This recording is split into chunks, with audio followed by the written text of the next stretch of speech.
The first thing I heard was my own name echoing across downtown Seattle, carried by the speakers of the Skyline Tower's giant screen. Nadia Solis, head of strategic risk. The applause rose behind me, but I kept my eyes forward. Through the glass wall, I could see HarborBridge analytics across the street, my old office rows of faces pressed against the windows, stunned into silence. Clara Wynne stood in the center of them, one hand on her hip, the other frozen mid-gesture. Her mouth hung open just slightly, like she had been about to correct someone and suddenly forgot how words worked. Yesterday, she had pointed at this very building and dared me to go work over there. Now she was watching my appointment ceremony in real time, unable to look away. Marcus Hale, the Skyline COO, leaned toward me and lowered his voice.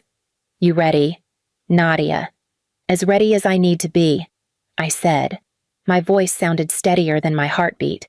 He handed me the badge, the one with my name etched cleanly across it, and nodded toward the small podium.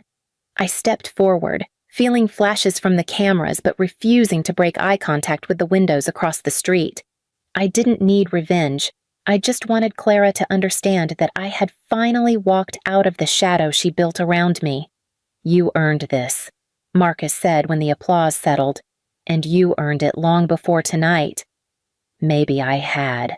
Maybe I didn't want to think about the years I let slip through my hands, staying late to fix errors that should never have been mine. But today wasn't about regret. It was the first day someone looked at my work and recognized its weight. When the ceremony ended, Marcus guided me off stage. People kept shaking my hand, welcoming me, promising support. Still, my attention drifted back to HarborBridge, to the place where I had spent nearly a decade being told to wait, to be patient, to accept less. Nearly 24 hours earlier, I had walked into that building as a woman who thought loyalty meant something. I had no idea everything was about to flip in a single night. What breaks first the system, or the person who keeps it alive? That was the only thought running through my mind as I walked into HarborBridge the morning before everything changed. Morning.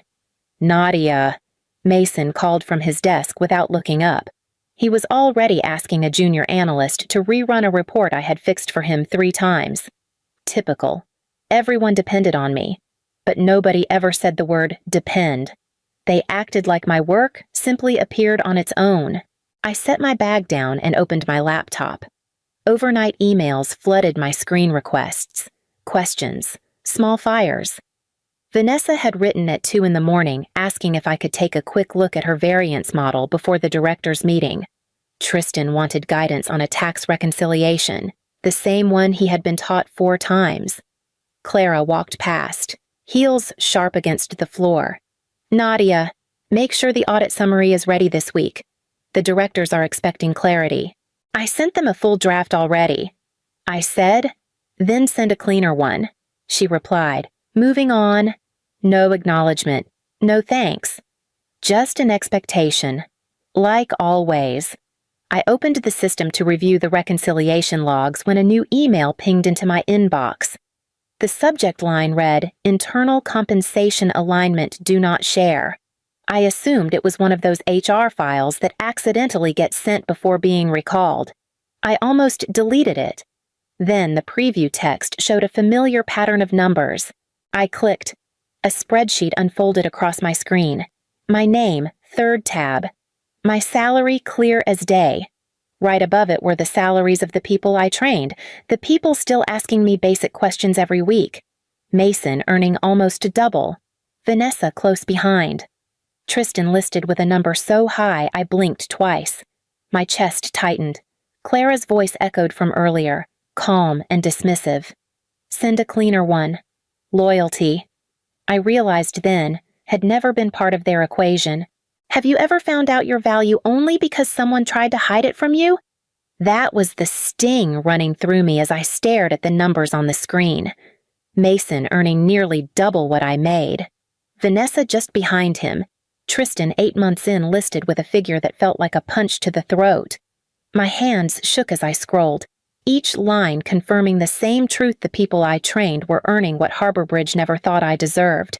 I stood up before I knew what I was doing. Clara's office door was half open. She was on a call, voice clipped and confident. Yes. The team is stable. Yes. Productivity is high. She saw me in the doorway and sighed. I need to call you back. I stepped inside, laptop in hand. Explain this, I said, turning the screen toward her. Clara barely glanced at it. Close the door. Nadia. I want to know why Mason is being paid almost twice what I make. Why Vanessa is up there too. Why Tristan Clara raised a hand. Compensation adjustments. Market shifts. You know how it works. No. I said. I know how I work. I fix their mistakes. I train them. I do the heavy lifting. So why? She reached into a drawer and slid a handbook across her desk. New policy. Salary alignment for competitive hires. That alignment doesn't include me. You were hired in a different time. She replied. It is what it is. A cold pressure built behind my ribs. Clara, this isn't alignment. This is disrespect. She leaned back, expression bored. If you do not like your salary, you can always go over there. She lifted her chin toward the massive skyline tower visible behind her window. The room tilted. My anger, my humiliation, all of it sharpened into something colder. I walked out before the shaking in my hands could become visible. What if the opportunity of your life had been waiting for you to finally ask for it? That thought surfaced only after my anger stopped ringing in my ears. That evening, I sat in my small Capitol Hill apartment, the glow from the skyline tower cutting through my blinds. Clara's words replayed in a loop. If you do not like it, go over there. My chest tightened every time I heard her voice. I opened my laptop, intending to bury myself in work just to stop thinking. Instead, an old notification blinked at me recruiter messages I had ignored for months. All from Skyline Financial. One from 3 weeks ago read, "We have been following your audit performance. Would love to connect." Another from last month. "Your variance corrections caught our attention. Are you open to conversation?" I let out a humorless laugh.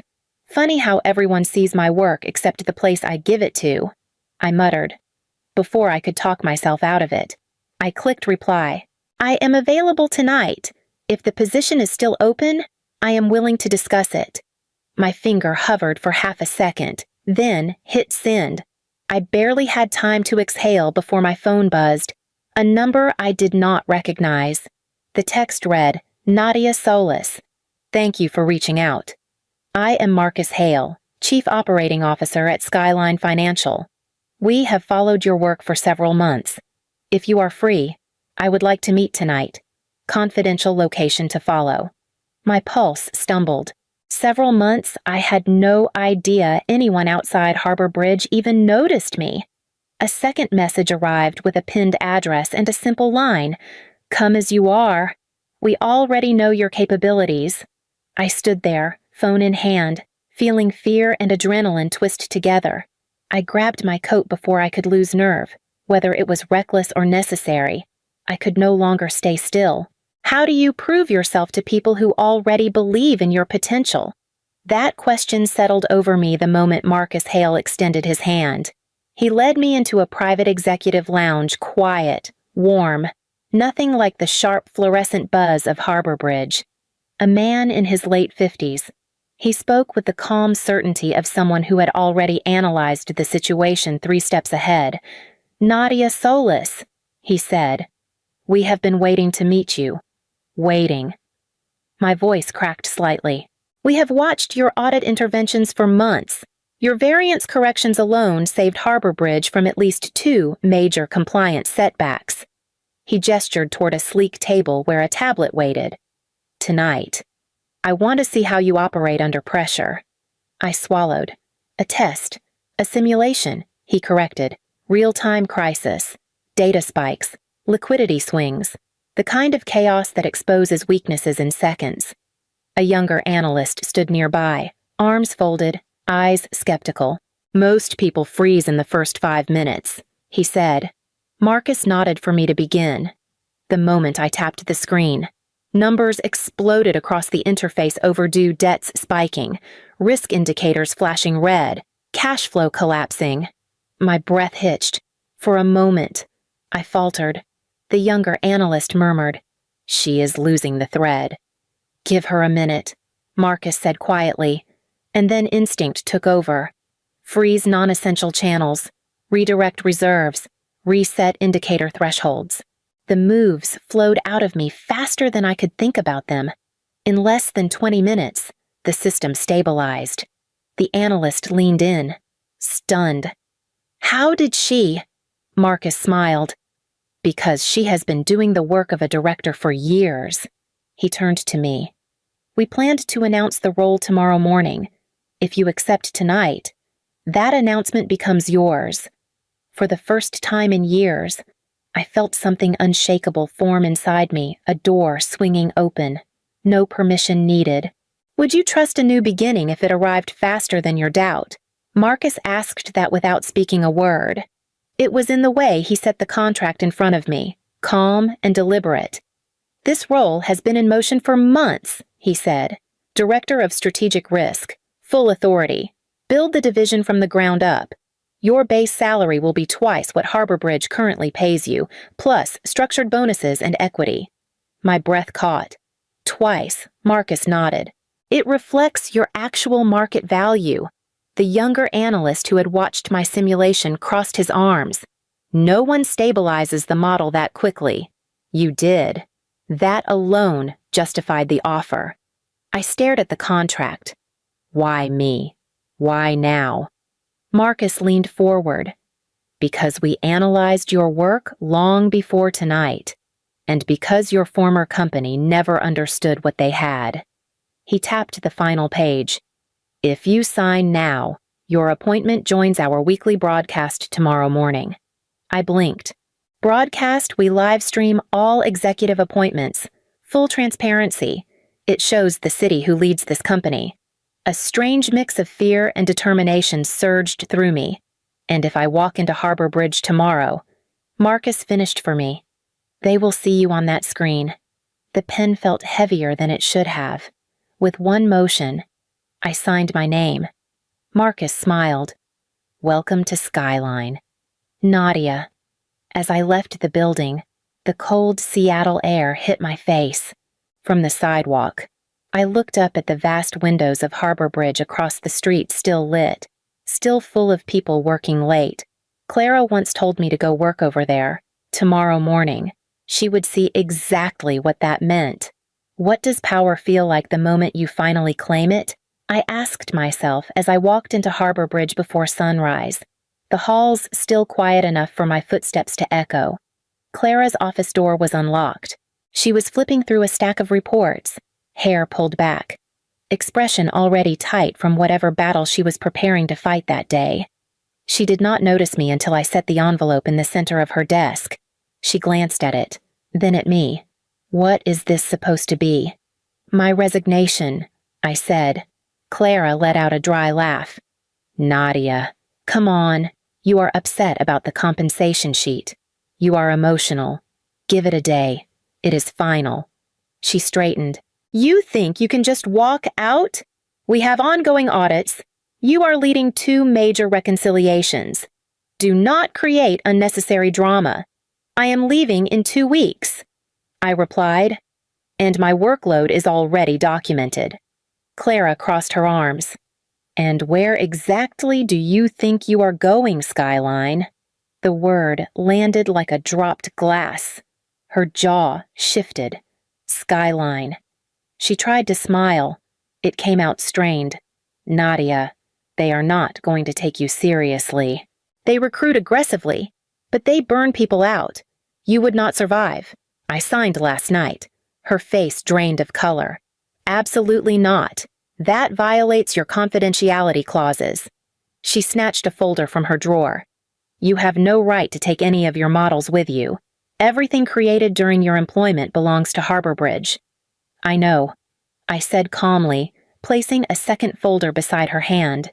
Which is why all my off-contract work is documented timestamps, device logs, everything built on my personal equipment.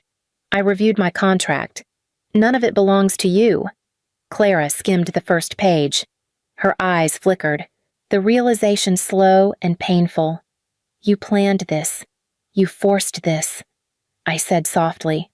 She opened her mouth, but no words came out. I lifted my bag, walked to the door, and left her sitting there speechless in the silence she once used to control me. If your success was broadcast publicly, who would be the first to doubt it, and who would be the first to fear it? I learned the answer the next morning. HarborBridge held its usual weekly meeting at 9. I was not there, of course, but a junior analyst texted me later with every detail, each message vibrating against my palm as I sat in the Skyline lobby waiting for the ceremony to begin. At exactly 9:15, someone in HarborBridge's conference room gasped loud enough for the entire floor to hear. The blinds were half open, angled toward the Skyline Tower across the street. One analyst pointed a trembling hand. "Is that?" "Nadia." The giant screen flickered, then came alive. Marcus Hale's voice carried across downtown Seattle. "This morning, we officially welcome our new Director of Strategic Risk, Nadia Solis." Inside HarborBridge, chaos cracked through the room. Someone whispered, "That cannot be real," another voice snapped. "But she quit yesterday." Phones lit up instantly, clients calling, partners messaging, even internal directors demanding to know how they had lost someone whose work anchored half their systems. Clara stood in the center of the conference room, frozen. Her clipboard slipped from her fingers, landing with a dull smack.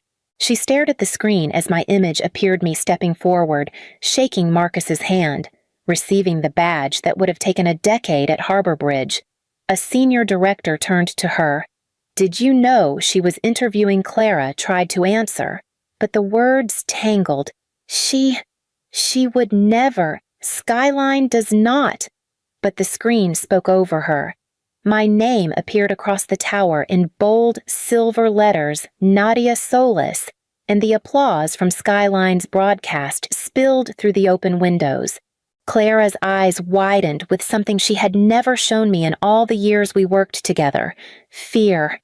While HarborBridge scrambled to control the fallout, I stepped off stage at Skyline, my badge cool against my palm. The company I once held together was unraveling without me. How do you heal after years of being overlooked by Rising or by rebuilding?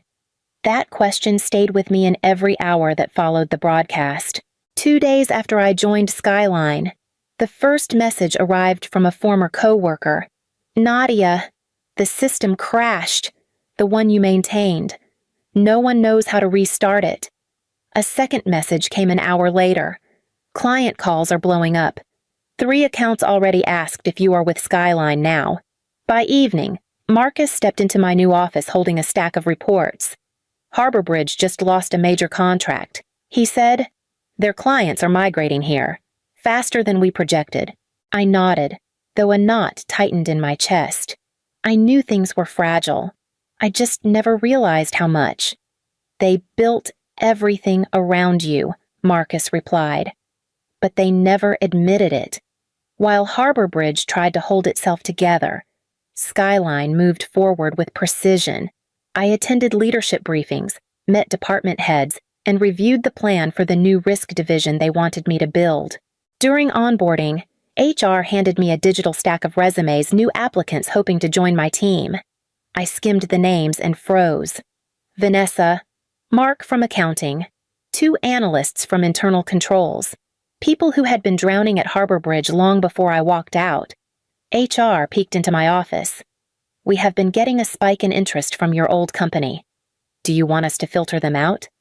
"No," I said quietly. "Send them all through." Later that afternoon, I overheard Marcus speaking with another executive near my doorway. "Clara Wynn is under internal review," he said. "They uncovered salary disparities she approved and retention failures tied to her management," his colleague replied. "It is only a matter of time before they remove her." I closed the last resume on my screen, the weight of both worlds settling around me, one falling apart, one rising, and me standing between them, deciding what parts were worth carrying forward. Chapter 10. The boundary that saved me approximately 300 words. What does closure feel like when you no longer need revenge to breathe? I finally understood the answer on a quiet Thursday afternoon, my office door half open as I sorted through the newest round of applicants. Skyline's HR system pinged a new submission. Applicant Clara Wynn. Attached a red tag reading disciplinary review pending. I stared at her name for a long moment. No anger rose, no satisfaction either. Just a calm I had never felt under her management. HR knocked lightly. Do you want us to process her file? No, I said. Reject it. You do not want to interview her. No. This role needs someone who builds people, not someone who breaks them. The HR rep nodded and closed the door. An hour later, my phone buzzed. A message from Mark, one of the analysts who had applied earlier. Nadia, thank you. Most of us stayed because we had no way out. You opened a door they never let us touch. Another message followed from Vanessa. I am starting next Monday. I never thought I would deserve a place like this. You made me believe it. I sat back in my chair, absorbing their words. This helping people rise instead of letting them drown felt far deeper than anything I had imagined when I walked away from HarborBridge. When my workday ended, I stepped outside into the cool Seattle evening. The skyline shimmered, the same one Clara once pointed at dismissively as if it were out of my reach.